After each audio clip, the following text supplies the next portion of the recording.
Hello everyone. अब हम अपना नेक्स्ट कंसेप्ट आईजीएसटी का स्टार्ट करते हैं। और आईजीएसटी में आपको थोड़ा पहले डिफरेंस बता दूं कि सीजीएसटी और एसजीएसटी हमने पहले पढ़ा, फिर आईजीएसटी में डिफरेंस क्या है। देखो, अगर मैं with in state sale purchase करता हूँ तो क्या होता है कि ना सीजीएसटी और एसजीएसटी दोनों लगता है।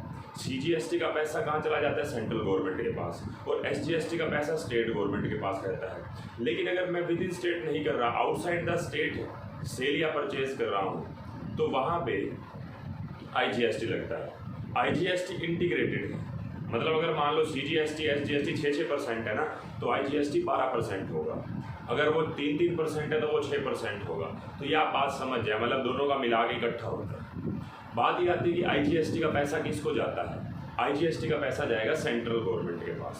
फिर सेंट्रल गवर्नमेंट क्या करेगी, उसमें अपने उनके जो प्रेस्क्राइब्ड रेट्स हैं ना, उसके अकॉर्डिंग कुछ स्टेट के पास चला जाएगा, कुछ उनके पास ही रह जाएगा। ये रूल है। मतलब आईजीएसटी कोई बड़ी चीज़ नहीं है, बिल्कुल सेम ट्रीटमेंट करने जो अभी तक आपने किए हैं। सिर्फ क्या करेंगे हम, जो सीजीएसटी एसजीएसटी था ना, उनको हटा के एक वर्ड यूज हो जाएगा आईजीएसटी, चाहे वो इनपुट में चाहे आउटपुट में। ठीक है, तो अब एक बार सुने, मैं आपको करवा रहा हूँ नोट्स में से, जो मैंने आपको दिए हुए हैं उसमें से क्वेश्चन नंबर 6 करवा रहा हूँ।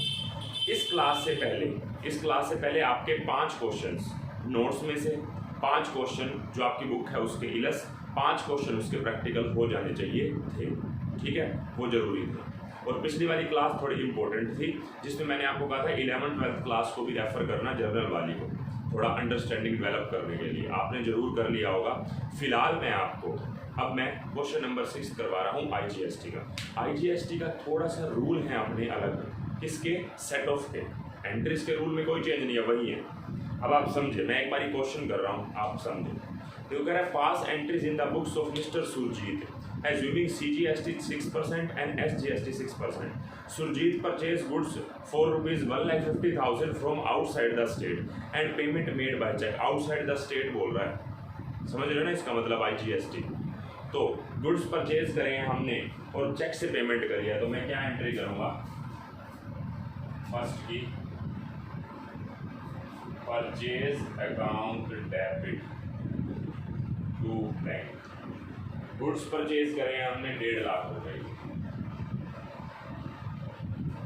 इसके साथ इनपुट। अब की बारी आईजीएसटी आ गया, सीजीएसटी एसजीएसटी कट गया, अब आईजीएसटी आ गया, आउटसाइड द स्टेट है। रेट कितने हैं सीजीएसटी एसजीएसटी के? 6% है, तो मतलब आईजीएसटी 12% है, बस और कुछ नहीं है। तो 12% है, तो 1.5 लाख का 12% हमारा हो जाएगा 18,000 रुपये। मतलब हमने टोटल कितने पे किए हैं? 1,68,000 being goods purchased outside the state।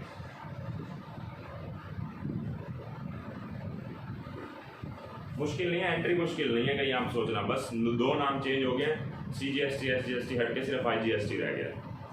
He sold goods for 1 lakh outside the state on credit।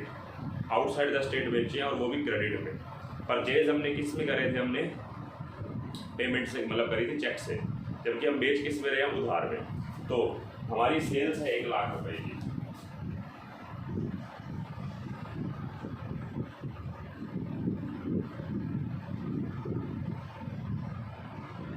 Two output IGST कितना? 6% था, टोटल कितना हो गया? 12। Debtors account debit 1,12,000 being goods sold on credit outside the state. ठीक है,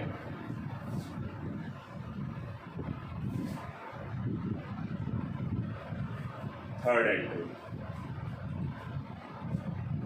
कह रहा है ही sold goods for 1,80,000 locally on credit.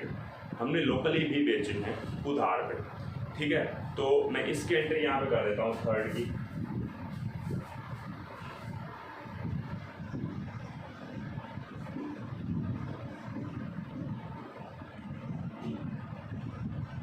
अब लोकली का मतलब क्या है, विद इन स्टेट, तो output CGST and output SGST। 1,80,000 रुपये का 6%, 10,800 और 10,800, ठीक है। बीइंग गुड्स सोल्ड लिख सकते हो आगे पूरा लोकली, मतलब विद इन स्टेट भी लिख सकते हो, ठीक है। तो टोटल कितने हो गए, 1,80,000 के बेचे हैं तो 2,01,600 रुपये। पेमेंट नहीं मिली, हम उधार मानेंगे, उधार लिखा भी होगा वैसे तो, ठीक है। ये हमारी 3 एंट्रीज हो गई, ठीक है। उसके बाद हमारी 4th entry, paid telephone bills for ₹5,000 by cheque. हमने टेलीफोन का बिल पे किया है,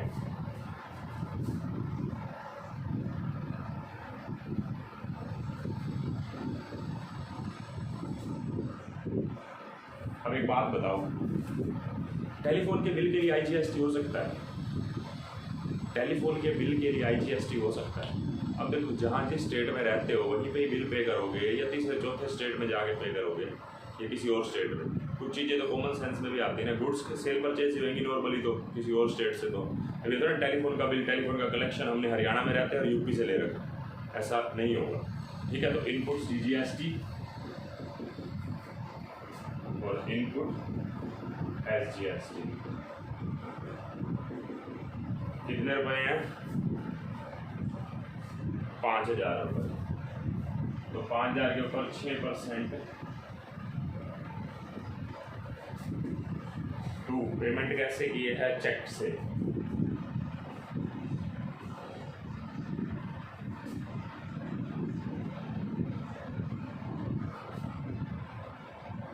बीइंग एक्सपेंस पेड, ठीक है।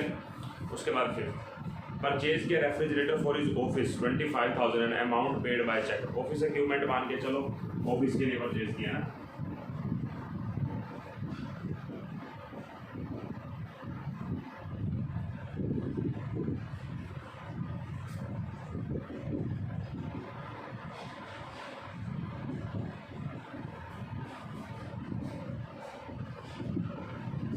कितना हो जाएगा, 25,000 रुपये।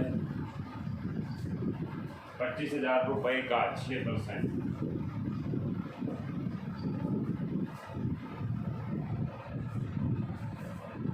अमाउंट पे कर रहे हैं चेक से, तो 2 बैंक, 25 और 3 28,000। बीइंग ऑफिस इक्विपमेंट परचेज, ठीक है। उसके बाद नेक्स्ट, अब ये कह रहे हैं कि ना बैलेंस अमाउंट की सेटलमेंट की एंट्री करो। देखो, सबसे इम्पोर्टेंट यहाँ पे सेटलमेंट की एंट्री है। मैं ये मान के चलता हूँ आपको सेटलमेंट जो है ना, वो GST की इनपुट CGST और SGST की समझ आ गई थी, अब ना IGST साथ में आ गया। CGST SGST भी चल रहा है आप देखो, लेकिन साथ में IGST भी आ गया। इसीलिए पहले मुझे स्पेस बनाना पड़ेगा इसके लिए, तो मैं पहले स्पेस बनाता हूँ। देखो, सेटलमेंट करने की ना अपना एक तरीका है। सेटलमेंट जब हम करेंगे, जब IGST CGST SGST सब कुछ होता है, तो जब सेटलमेंट करेंगे ना, तो सबसे पहले आप पिछले क्वेश्चन का जो पिछला पार्ट था ना, वो आप उतार लीजिए और आप देखो वहाँ पे हमारा टोटल मिला के आउटपुट IGST कितना, फिर इनपुट IGST कितना था, फिर आउटपुट CGST और SGST कितने थे, और इनपुट CGST और SGST कितने थे, ठीक है। आपको मैं समझाता हूँ कैसे। देखो, सबसे पहले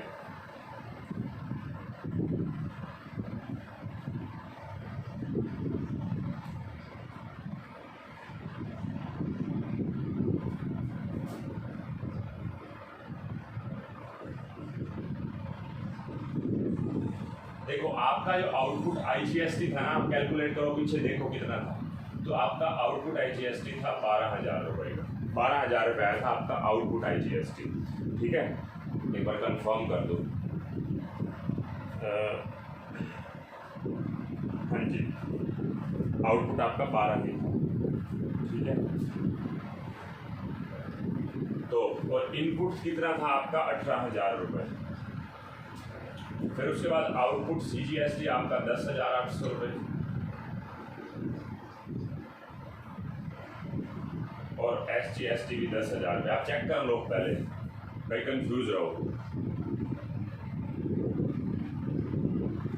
मत रहो। जो जितने भी आपने एंट्री करी है ना, 7, 8 जो भी है, 5, 6 जो भी है, वो सारी एंट्रीज में देखो ये तीनों बैलेंस बिल्कुल यही लिखे हैं ना, मैंने बिल्कुल ठीक लिखे हैं। आपकी सेकंड एंट्री में ये आया था, फर्स्ट में ये आया था, और ये आपका थर्ड एंट्री में आया था, और फोर्थ और फिफ्थ में मिला के ये आए थे शायद, जहाँ तक मुझे ध्यान है। 5 ही एंट्रीज हमने करी हैं।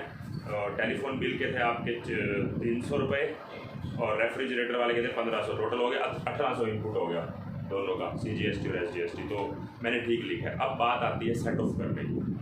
सेट ऑफ कैसे करेंगे? देखो, सबसे पहले ना आप IGST आउटपुट और इनपुट को देखो।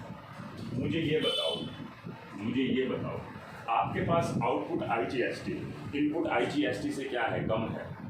आपका आउटपुट IGST इनपुट IGST से कम है, तो इनपुट अभी भी हमारे पास पड़ा है, मतलब गवर्नमेंट से लेने वाला पैसा ज़्यादा पड़ा है। IGST की बात कर रहा हूँ, CGST SGST की नहीं कर रहा अभी।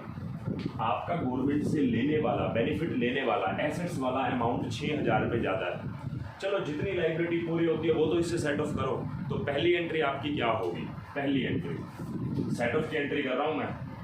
Output IGST account debit 12,000 to input IGST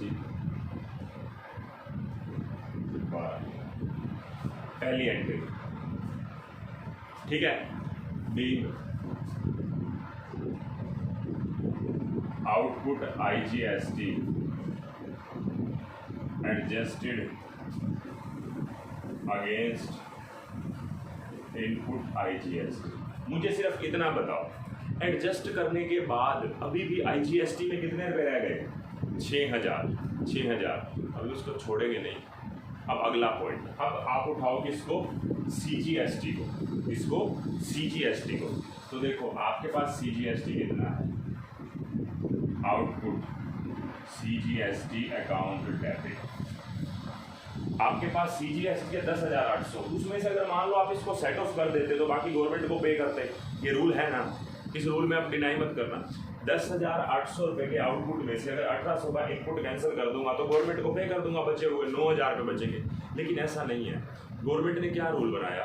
कहते हैं कि अगर आपका इनपुट IGST बच रहा है ना, तो उसको पहले CGST से सेटल करो, चार्ज कर लो। अभी भी नहीं पूरा हो पा रहा तो SGST से चार्ज कर लो। समझे बात को समझो। देखो मैं क्या बोल रहा हूँ। आउटपुट CGST आपका है 10,800 रुपये का। इस पे तो आना ही नहीं है अभी, जब तक ये बचा पड़ा है। कितना बचा हुआ है? ये 12, तो 12 यहाँ से सेटल हो गया, तो बैलेंस कितना पड़ा हुआ है? 6,000 रुपये। ये 10,800 में से 6,000 कैंसिल होंगे। मतलब आपकी लाइबिलिटी जो CGST वाली थी ना, उससे IGST वाली एसेट सेटल हो रही है। तो to input IGST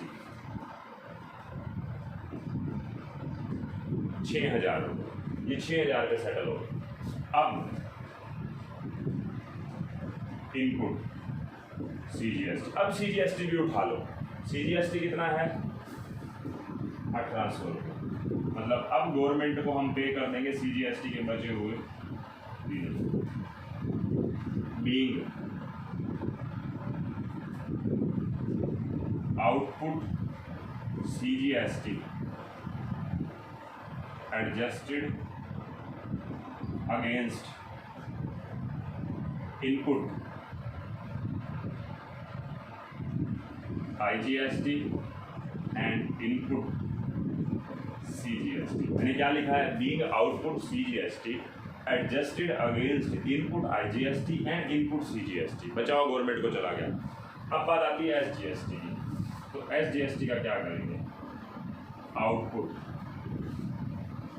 SGST account debit to input SGST 10,800 रुपये में से 1,800 रुपये पे कर देंगे, कैंसिल कर देंगे और बाकी गवर्नमेंट को दे देंगे 9,000 रुपये।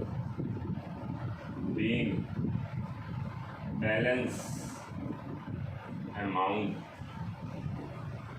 Paid to government after adjustment लिख सकते हैं। मतलब ये एंट्री बन रही है। अब आप ध्यान से सुनो, सबसे पहले आईजीएसटी से इनपुट आईजीएसटी की सेटलमेंट होती है। अभी भी इसके अंदर कुछ बच गया ना, बच गया तो इसमें से होगा। मान लो ऐसा होता कि यहाँ पे मेरे पास टोटल 24,000 होते, ठीक है, टोटल 24 को 30 मान लेता, 30 होते, सोचो 30 होते तो क्या करते, 12 से 12 सेटल होते तो कितने बचते यहाँ पे बैलेंस 18। 10,800 में से 10,800 ही हो सकते हैं, 10,800 में से तो 10,800 हो सकते हैं, लेकिन यहाँ पे 18 होते, फिर वो इस पे जाते। मैं अपनी मर्जी से इसको ना बिल्कुल, मतलब जो ये क्वेश्चन है ये पूरा हो चुका, ये क्वेश्चन पूरा हो चुका, मैं थोड़ा सा फिगर में हेर फेर कर रहा हूँ, ठीक है, समझना। ये क्वेश्चन हो चुका, मैं इसको वो कर रहा हूँ, रब कर रहा हूँ। देखो ये आप नोट कर लो, पहले नोट करना है तो पहले नोट कर लो अच्छे से।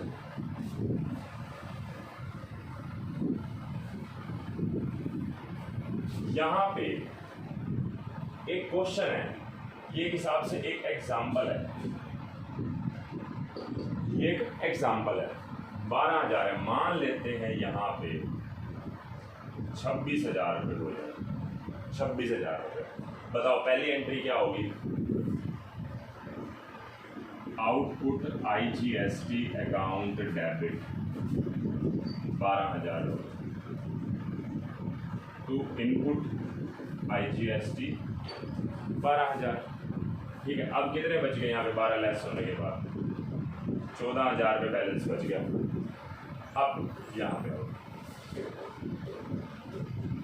Output CGST account debit 10,800। इस 10,800 का क्या यूज करो पहले इसके लिए, लेकिन ये तो इतना ज़्यादा है कि 10,800 भी इसको कवर नहीं कर पा रहा, 10,800 भी कवर नहीं कर पा रहा, तो 10,800 जितना तो करूँ इनपुट आईजीएसटी। अब इसमें से 10,800 लेस करने के बाद हमारे पास पता है कितना आ रहा है, 3,200 रुपये बैलेंस बचा। 3,200 बैलेंस कब बचा है, इसको भी इससे भी सेटल करने के बाद। बस एक क्वेश्चन और राइज होता है, हमारे को पता है कि ना सीजीएसटी आईजीएसटी को तो कैंसिल करवाने चला गया, उसका खुद का रह गया, उसका खुद का रह गया 1,800 रुपये। ये 1,800 रुपये गए, ये गए का मतलब क्या है, अभी इस साल के लिए गए, इस पर्टिकुलर पीरियड के लिए गए, नेक्स्ट पीरियड में सेट ऑफ करवा सकते हैं। इसका ये इनपुट ऐसे कैसे पड़ा रहेगा। अब आ गए इस पे 10,800 CGST SGST, output SGST account debit 10,800 से पहले इनपुट आईजीएसटी कौन से वाला, ये 3,200 रुपये, ये 3,200 रुपये सेटल करेंगे। फिर इनपुट एसजीएसटी जो खुद का है वो तो करना ही है, देखो बैलेंस बचता है तो वो तो करना ही है, अपने वाला इनपुट तो करना है, वो तो पहले वाला, उसको रफा दफा करने के लिए इनको छोड़ दिया हमने, तो पहले उसको निपटाना है, फिर उसके बाद अपना 1,800 रुपये। तो हम गवर्नमेंट को कितना पे कर देंगे, 10,800 में से ये 5,000 चले गए, तो हमारे रह गए 5800, ये पे होंगे। अब क्वेश्चन राइज होता है, क्वेश्चन राइज होता है, सुनना, क्या आपके ये सारे सेटल हो गए, कुछ यहाँ पे हुए, कुछ यहाँ पे हुए, कुछ यहाँ पे, ये तो हो गया, क्या सीजीएसटी हो गया, नहीं हुआ। क्या ये एसजीएसटी से नहीं हो सकता था, देखो 32 और 1,800, 5,000 है तो 1,800 और लिख दो, थोड़े कम पे करने पड़ेंगे, ऐसा नहीं है। एक बात ध्यान रख लेना हमेशा, सीजीएसटी और एसजीएसटी आपस में कोई सेटलमेंट नहीं करते, ना ही आउटपुट सीजीएसटी से इनपुट एसजीएसटी का सेटलमेंट हो सकता है, ना ही आउटपुट एसजीएसटी से इनपुट सीजीएसटी का सेटलमेंट हो सकता है, ऐसा पॉसिबल नहीं है, ऐसा लॉ में नहीं है, ठीक है। हाँ, इनपुट जो है ना ये वाला आईजीएसटी वाला, ये आपस में इनसे सेटल हो सकता है, लेकिन मैं अगर आपको बोलूं इसका इसके साथ कनेक्शन है, इसका इसके साथ कनेक्शन है, इसका इसके साथ कनेक्शन है, इसका इसके साथ कनेक्शन है, लेकिन इनका आपस में कोई कनेक्शन नहीं है, काटा, इनका आपस में कोई कनेक्शन नहीं है, सेटलमेंट का कोई रूल नहीं है, ठीक है। बात को ध्यान रखना, माइंड में घुसा लेना। इट मीन्स ये जो इनपुट 1,800 रुपये है, इसका क्या, ये जो इनपुट 1,800 रुपये है, इसका क्या, ये अब अगले साल या अगले टर्म में 1,800 रुपये चार्ज होगा। किससे होगा, ये किससे होगा, मैंने बोला है या तो ये इससे हो सकता है या इससे भी हो सकता है, लेकिन इससे कोई सेटलमेंट नहीं होगी। समझ रहे हो बात को? आपस में इनका कोई सेटलमेंट नहीं है। हाँ, CGST का IGST से भी लिंक है और SGST का भी IGST से लिंक है, लेकिन CGST और SGST का आपस में कोई सेटलमेंट का लिंक नहीं बनता।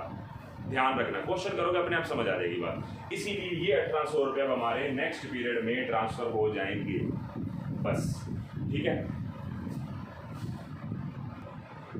देखो बच्चों, अब हमारा नेक्स्ट पॉइंट फिर से, क्योंकि मैं ये एग्जांपल ही करवा रहा हूँ ताकि आपको मेन समझाना क्या है GST में, यही सेटलमेंट ही तो समझानी है। अब देखो सेटलमेंट को दोबारा से सुनो।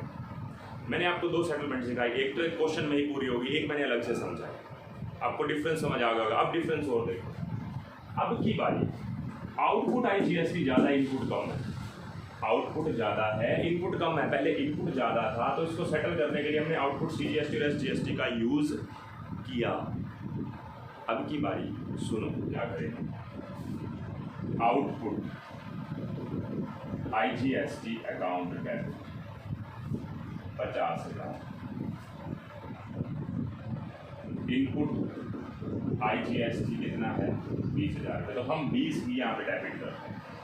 मुझे एक बात बताओ, आपके पास अब की बारी लाइबिलिटी ज़्यादा है, गवर्नमेंट को देने वाला, पहले लेने वाला ज़्यादा था IGST, हमने उसको इस वाली लाइबिलिटी से सेटल करवा दिया कि चलो ठीक है, ये इनपुट पड़ा हुआ है, लेने ज़्यादा है, और चलो जो देने हैं ना CGST SGST के नाम के, वहाँ से सेटल कर लेते हैं। अब की बारी मेरा IGST ही देने वाला अमाउंट ज़्यादा है, हमने कहा चलो जितने लेने हैं वो तो सेटल करो। अभी भी मैंने गवर्नमेंट को कितने देने हैं, बैलेंस 30,000। ये बैलेंस अभी मैंने IGST के नाम के गवर्नमेंट को देने हैं। अब आगे सुनो, आउटपुट CGST अकाउंट डेबिट। अब आपको पता है, आपने किया भी है ये काम। पहले क्या कर रहे थे, जब आपके पास यहाँ पे बैलेंस बच रहा था ना, तो इस CGST का यूज़ क्या कर रहे थे, पहले इसको सेटल करने के लिए फिर इस पे जाते थे। ये बात ध्यान है। लेकिन अगर आउटपुट ज़्यादा है तो ये नहीं कि पहले इनपुट CGST को इससे चार्ज करेंगे फिर इस पे आएंगे, ऐसा रूल नहीं है। आप पहले नॉर्मल क्वेश्चन करोगे कि आउटपुट CGST आपका है 15,000 रुपये का, जबकि आपका इनपुट CGST कितना है 22,000।